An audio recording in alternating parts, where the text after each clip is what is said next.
2015년 10월 파리, 세계 패션의 황제들이 한글 앞에서 기립박수를 쳤습니다. 기역, 니은, 디귿. 하지만 19년 전 중국과 일본은 이 글자를 지우려 했습니다. 1997년 유네스코 회의, 3년 대 800년, 프랑스어는 800년 걸렸습니다. 그런데 한글은 단 3년. 한글, 파리를 디자인하다. 3년의 사랑이 세계를 사로잡은 이야기. 1997년 유네스코 등재, 역사적 사실을 바탕으로 재구성하였습니다. 그렇다면 이 모든 이야기는 어디서 시작되었을까요? 시간을 19년 더 거슬러 올라가 봅니다. 1996년 가을, 파리. 유네스코 본부의 한 심사관 책상에 낡은 소포 하나가 도착합니다. 이것이 전쟁의 시작이었습니다. 피에르가 서류를 읽어내려가요. 한 줄 한 줄. 그런데 한 문장에서 그의 손이 멈춥니다. 창제 기간 3년. 피에르의 눈이 커져요. 심장이 빠르게 뛰기 시작하죠. 이게 정말 가능한 겁니까? 그는 허겁지겁 복도로 뛰어나가요. 그리고 동료 사무실 문을 두드립니다. 아니, 거의 두들겨 부숴요. 앙드레 교수님. 앙드레 교수가 놀라서 문을 열어요. 프랑스 의문학의 권위자죠. 피에르, 무슨 일인가? 피에르가 떨리는 손으로 서류를 내밀어요. 이것 좀 보세요. 앙드레 교수가 서류를 받아들어요. 피에르가 숨을 몰아쉬며 말하죠. 우리 프랑스어를 보세요. 라틴어에서 갈라져 나와 지금의 봄 같은 비음이 자리 잡기까지 자연적으로 800년이 걸렸잖아요. 영국 옥스퍼드 교수는 영어가 지금의 체계를 갖추는데 1000년이 걸렸다고 했고요. 피에르의 목소리가 점점 커져요. 그런데 이 나라는 세종이라는 왕이 단 3년 만에 이 모든 소리 알고리즘을 계산해서 만들었다는 거예요. 3년이라고요? 앙드레 교수가 현미경으로 글자를 들여다보듯 자료를 살펴요. 그의 손도 떨리기 시작하죠. 그러다 갑자기 소리를 지릅니다. 피에르, 이건 기적이 아니야. 뭐라고요? 이건 수학이에요. 수학. 앙드레가 흥분해서 자료를 펼쳐요. 여기 이응을 보세요. 목구멍 모양을 본떠서 비음을 만들었어요. 그의 손가락이 글자를 따라가요. 우리가 800년 동안 수천만 명의 입을 거쳐 겨우 만들어낸 진화를 이 왕은 단 3년 만에 설계해버린 거예요. 앙드레의 목소리가 떨려요. 이건 언어학의 빅뱅이에요. 인간의 머리에서 이런 게 나올 수 있다니. 피에르가 다시 묻죠. 그럼 이게 진짜 독창적인 겁니까? 어디서 베낀 게 아니고요? 앙드레가 단호하게 고개를 끄덕여요. 세계 어떤 문자도 이런 방식으로 만들어지지 않았어요. 이건 인류 역사상 유일무이한 음성 설계 문자입니다.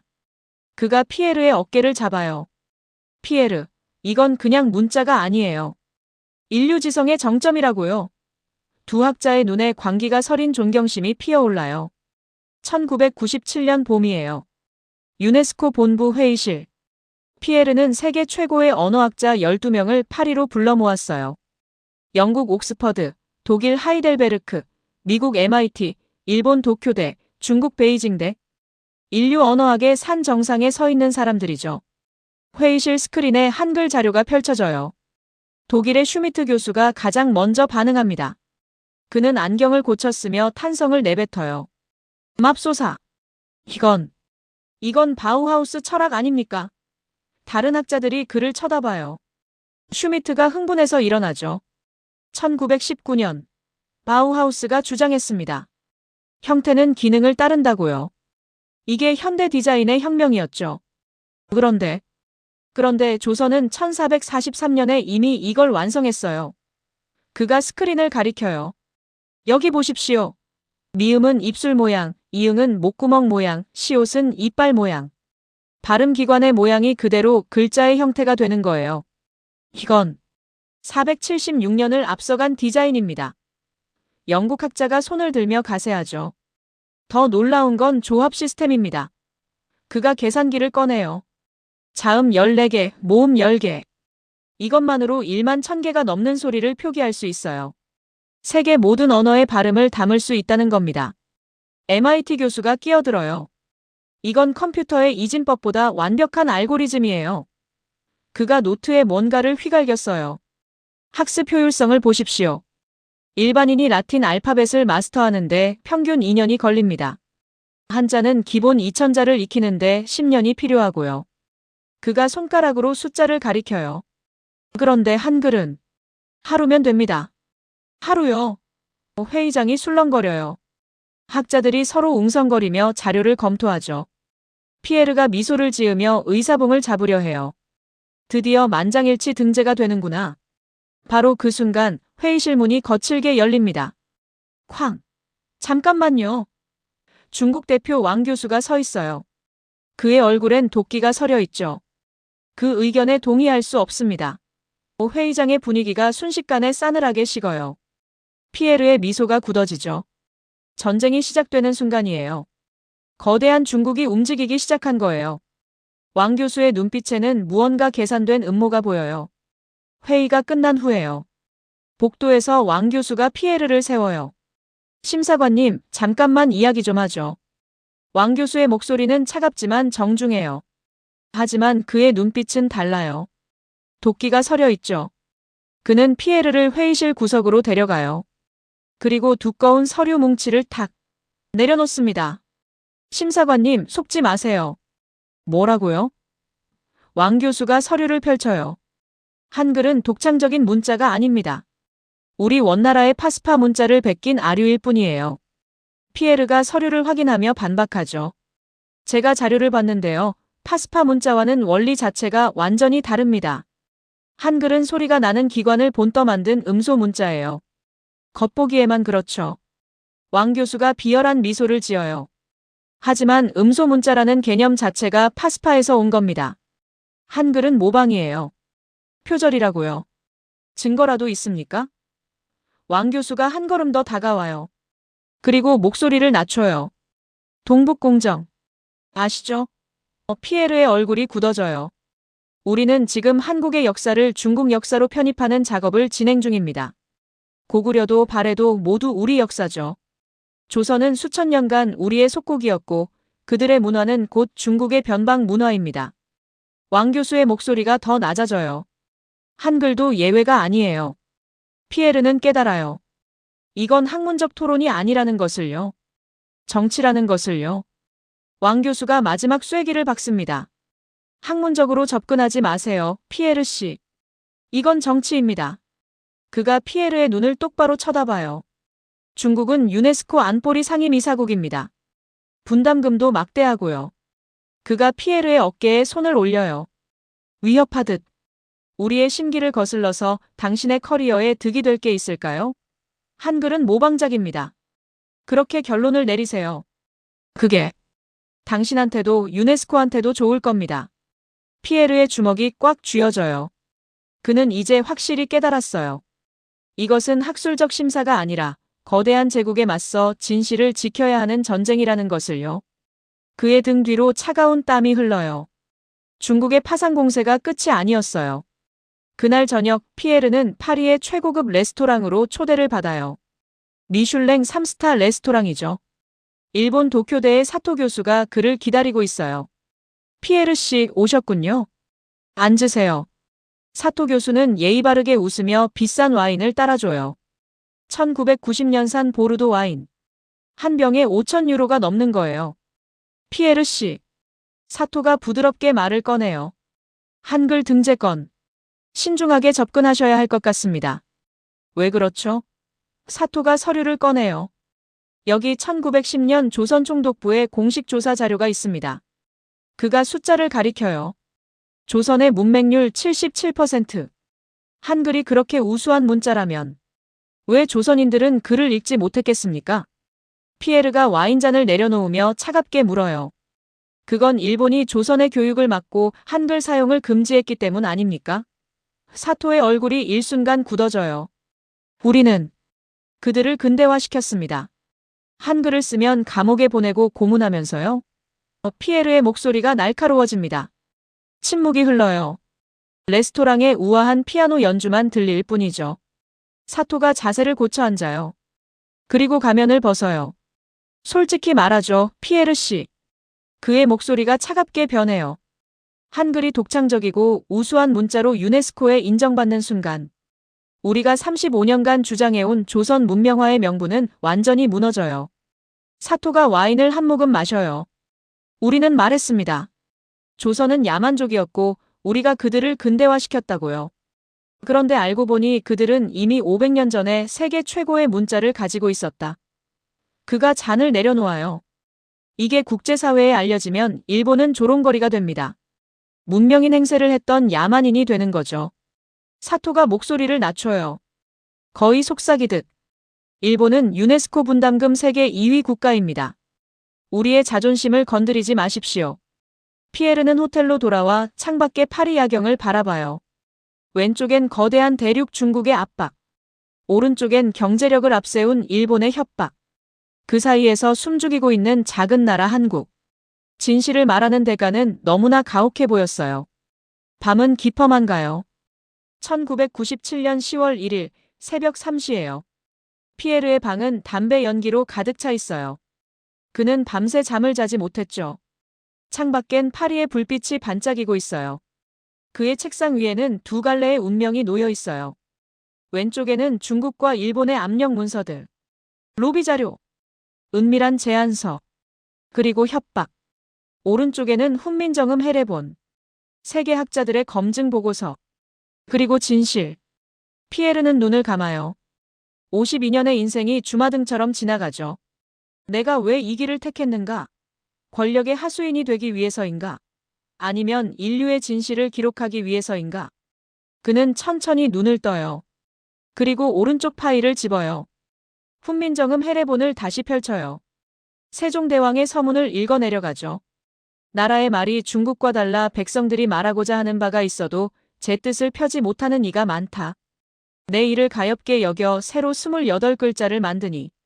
피에르의 눈시울이 뜨거워져요. 손이 떨리기 시작하죠. 사람마다 쉽게 익혀 날마다 쓰는데 편하게 하고자 할 따름이니라. 피에르는 나지막이 은조려요. 이건 단순한 문자가 아니야. 그의 목소리가 떨려요. 이건 왕의 글이 아니라 아버지의 글이에요. 제국의 위험을 세우려는 글이 아니라 제 나라 백성이 무식해서 고통받는 걸 참아 보지 못하는 한 인간의 처절한 사랑이죠. 피에르는 떨리는 손으로 수화기를 들어요. 그리고 유네스코 의장에게 전화를 걸죠. 신호음이 울려요. 한 번, 두 번, 세 번. 여보세요? 의장님, 저 피에르입니다. 피에르? 새벽 3시인데 무슨 일인가? 피에르가 깊게 숨을 들이쉬어요. 그리고 단호하게 말하죠. 10월 15일 심사 예정대로 진행하겠습니다. 저는 한글을 등재시킬 겁니다. 의장이 놀라서 묻습니다. 중국과 일본의 압력은 괜찮겠나? 자네 커리어가. 피에르가 의장의 말을 잘라요. 압력은 제가 다 감당하겠습니다. 저는 제 양심을 걸고 이 일을 하겠어요.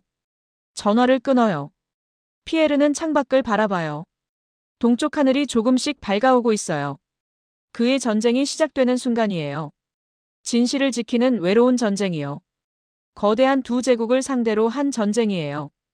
2012년 7월 15일이에요. 한국의 가수 싸이가 강남스타일이라는 노래를 유튜브에 올려요. 단순한 뮤직비디오였죠. 그런데 3개월 만에 기적이 일어나요. 조회수 10억 뷰 돌파. 전 세계의 컴퓨터 스피커에서, 자동차 라디오에서, 클럽의 스피커에서 똑같은 소리가 울려 퍼져요. 오빤 강남스타일. 한글이에요. 한국어 가사가 지구 전체를 덮는 거예요. 중국 베이징. CCTV 전략회의실에 비상이 걸려요. 간부들이 모니터를 보며 당황합니다. 어떻게 한국어 노래가 우리 젊은이들을 장악한 거지? 당장 한류 금지령을 검토해. 일본 도쿄. NHK가 긴급회의를 열죠. K-POP 때문에 우리 J-POP 고사 직전입니다. 지상파 송출을 제한해야 합니다. 하지만 이미 늦었어요. 2013년 파리 한국문화원. 한국어 강좌 신청자가 전년 대비 3배로 폭증해요. 런던도 마찬가지, 뉴욕도 마찬가지, 베를린도 마찬가지예요. 젊은이들이 한글 티셔츠를 입고 거리를 활보해요. 한글 문신을 새겨요. 한글로 SNS 게시물을 올려요. 2015년 가을이에요. 피에르는 은퇴 후 파리 거리를 산책하고 있어요. 그런데 샹젤리제 거리를 걷다 깜짝 놀라죠. 샤넬 본점 매장. 쇼윈도에 한글이 수놓인 드레스가 걸려 있는 거예요.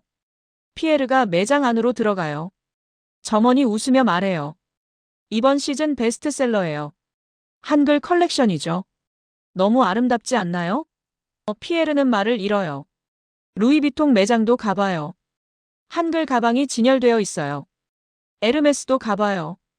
한글 스카프가 팔리고 있어요. 피에르는 생강 다리 위에 서서 파리 시내를 바라봐요. 한글 간판들이 반짝이고 있어요. 그는 전율해요. 중국과 일본이 그렇게 막으려 했던 한글이 이제 파리의 가장 고귀한 패션이 되었구나. 그때 옆을 지나가던 프랑스 10대 소녀들이 대화하고 있어요. 야, 너 BTS 새 앨범 들었어? 응. 한국어 가사 너무 멋있어. 나도 한글 배우고 싶다. 피에르는 미소를 지어요. 중국은 문화 침략이라고 울부짖어요. 일본은 국가 정체성 위기라며 난리죠. 하지만 세계의 젊은이들은 개의치 않아요. 한글이 너무 예쁘다며 배우고 싶다며 사랑에 빠졌다고 말해요. 정치와 돈으로 막으려 했던 장벽을 한글의 아름다움과 재미라는 부드러운 힘이 완전히 뚫어버린 거예요. 슈미트 교수의 예언이 현실이 되고 있었죠. 매혹의 제국이 건설되고 있었어요. 2020년 8월 31일이에요. 미국 빌보드 핫백 싱글 차트. 음악의 성지죠. 전 세계 가수들이 꿈꾸는 1위. 그날 BTS의 다이너마이트가 1위에 오릅니다. 한국 가수 최초예요. 전 세계가 환호하죠. 한국은 축제 분위기예요. 하지만 일부에선 비아냥거려요. 결국 영어로 노래해서 1위 한 거잖아. 한국어로는 한계가 있어. 1년이 흘러요. 2021년 5월 28일. BTS는 보란듯이 한국어 가사가 포함된 버터로 다시 빌보드 1위에 올라요. 일본 도쿄. 오리콘 차트 본부에서 긴급 기자회견이 열려요. 기자가 묻죠. 일본어 번역도 안 된 BTS의 한국어 버전이 어떻게 오리콘 차트 1위를 했습니까? 오리콘 담당자가 당황하며 말을 더듬어요. 우리도 설명이 안 됩니다. 통계상으로는 이건 불가능한 일인데. 중국 베이징. 웨이보가 폭발해요. BTS 추방하라. 한류는 문화 침략이다. 한국어 노래 금지해야 한다. 중국 공산당은 긴급 회의를 열고 한류 금지령을 더욱 강화해요. 하지만 정작 중국 10대들은 VPN을 써가며 몰래 BTS를 들어요. 한글 가사를 외워요. 한국어를 배워요. 부모 몰래, 정부 몰래요. 피에르는 파리 아파트 거실에서 이 뉴스를 봐요. 79세의 노인이 된 그는 혼자 와인잔을 들어요. 왕 교수. 피에르가 혼잣말을 해요. 보고 있나요? 그의 눈에 눈물이 고여요. 당신들이 그토록 무시했던 그 28개의 글자가 이제 당신들 나라 젊은이들의 입술 위에서 노래가 되고 있어요. 파스파 문자의 모방이라고 했죠? 그런데 왜 중국 젊은이들이 파스파가 아니라 한글을 배우고 있죠? 피에르는 다시 텔레비전을 봐요. 일본 뉴스가 나와요. 도쿄의 한국어 학원 앞에 일본 젊은이들이 줄을 서 있어요. 사토 교수. 피에르가 웃어요. 당신도 보고 있죠? 일본 젊은이들이 한글을 배우겠다고 학원에 줄 서는 거요. 문맹률 77%라고 조롱했죠. 그런데 왜 일본 젊은이들이 일본어 대신 한글을 배우고 싶어 하죠? 피에르는 기쁨의 눈물을 흘려요. 1997년 유네스코 회의실에서 홀로 싸웠던 그 고독한 시간들. 중국과 일본의 압박 속에서 떨리는 손으로 진실을 지켰던 그 순간들. 그 모든 것이 비로소 보상받는 기분이에요. 슈미트 교수의 예언대로 매혹의 제국은 완벽히 건설되었어요. 그리고 그 중심엔 한글이 있었죠. 검이 아니라 사랑으로 건설된 제국이에요. 2021년 9월 17일이에요. 넷플릭스가 한국 드라마 오징어 게임을 전 세계에 공개해요. 그리고 한 달 뒤 믿을 수 없는 일이 벌어지죠. 전 세계 1억 1천만 가구가 시청. 94개국에서 동시에 1위. 넷플릭스 역사상 최고 기록이에요. 더 놀라운 건 전 세계 시청자의 70%가 영어 더빙이 아닌 한국어 원본을 선택했다는 거예요. 파리에서, 뉴욕에서, 런던에서, 상파울루에서 사람들이 한글 자막을 보며 울고 웃어요. 무궁화 꽃이 피었습니다. 전 세계 사람들이 이 문장을 따라 읽어요. 미음, 우, 기역, 우, 이응, 히읗. 한글을 배우기 시작하는 거예요. 구글에서 한글 배우기 검색량이 전년 대비 800% 폭증해요. 중국 베이징. 공산당 중앙위원회가 긴급 성명을 내요.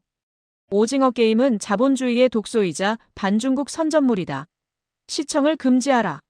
한류를 차단하라. 일본 도쿄. 극우 세력이 거리 시위를 벌여요. 한류는 문화 침략이다. K-컬처를 규제하라. 우리 정체성을 지켜라. 하지만 결과는 정반대예요. 베이징 대학교 한국어과 2022년 신입생 지원자가 전년 대비 5배 증가해요. 경쟁률이 500일을 넘어요. 도쿄대학교 한국어과 정원을 초과해서 추첨을 해야 하는 상황이에요. 일본 도심의 한글 간판 앞 한국 식당, K-POP 굿즈샵, 한국 화장품 가게. 그 앞에는 인증샷을 찍으려는 일본 여대생들이 줄을 서요. 오빠, 사진 찍어주세요. 한국어로요. 피에르는 이 모든 뉴스를 보며 전율해요. 이것이 진정한 문화의 복수로구나. 그는 깨달아요.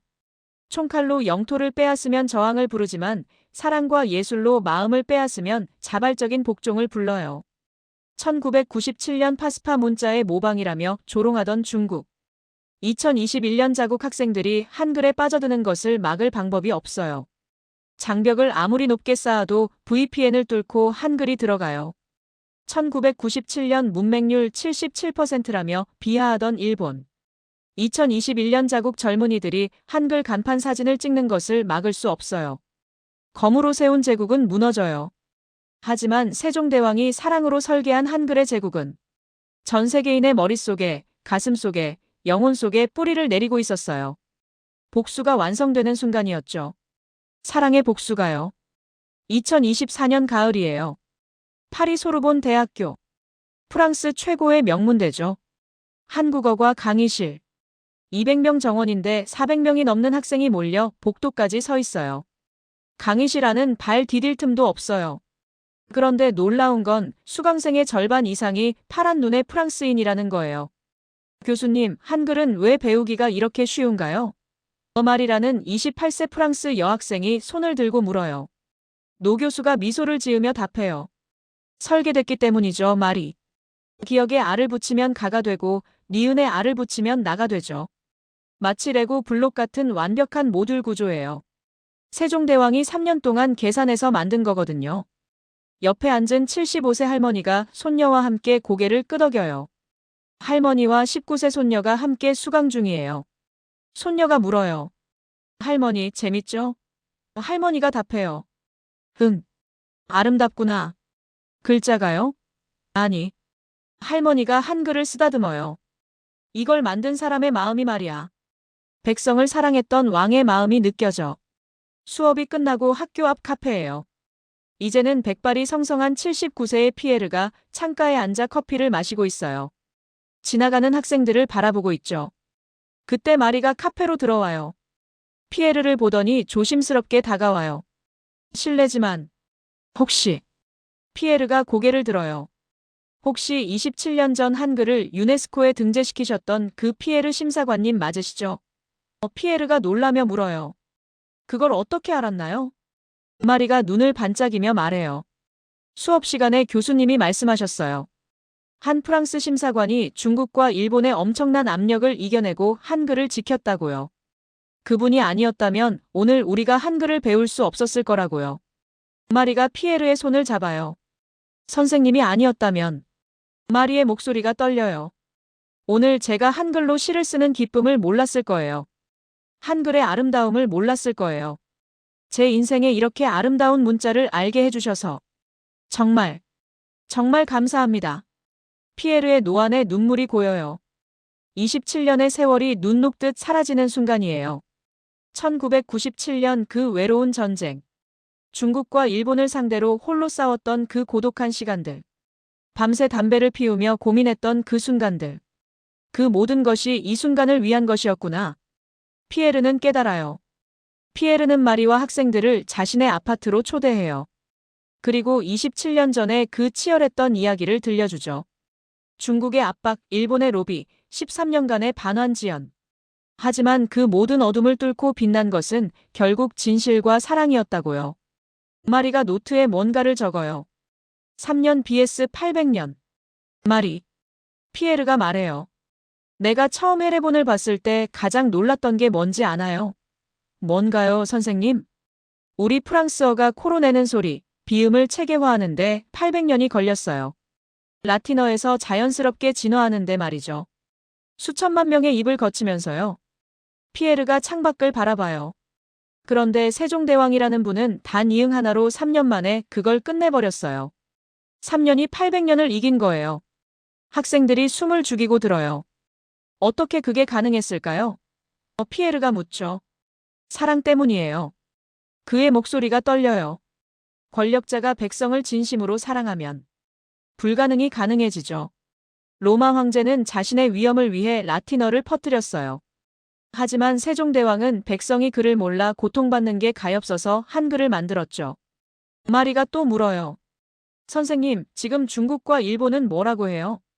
피에르가 웃으며 창밖을 가리켜요. 파리 시내 곳곳에 반짝이는 한글 간판들. 한국 식당에서 들려오는 K-POP 노랫소리. 한글 티셔츠를 입은 젊은이들. 여전히 문화 침략이라고 말해요. 하지만 피에르의 목소리가 확신에 차요. 그들의 젊은이들은 이미 한글의 아름다움에 투항했죠. 강요하지 않아도 스스로 배우는 문자. 이것이 진정한 제국의 모습이에요. 제국이요? 마리가 되묻죠. 그래요. 피에르가 고개를 끄덕여요. 검이 아니라 매혹으로 세계를 얻은 제국. 사랑으로 건설한 제국이죠. 피에르가 학생들을 돌아보며 말해요. 로마는 검으로 세계를 정복했어요. 100만 명을 죽이면서요. 영국은 함대로 세계를 지배했죠. 식민지를 만들면서요. 하지만 한국은 28개의 아름다운 글자로 전 세계인의 마음을 얻었어요. 단 한 명도 죽이지 않고요. 그의 목소리가 커져요. 이것이 세종대왕이 설계한 매혹의 제국입니다. 학생들이 박수를 쳐요. 마리의 눈에도 눈물이 고여요. 3년이 800년을 이겼어요. 사랑이 증오를 이겼죠.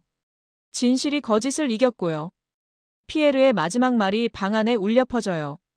학생들은 기립박수를 보내요.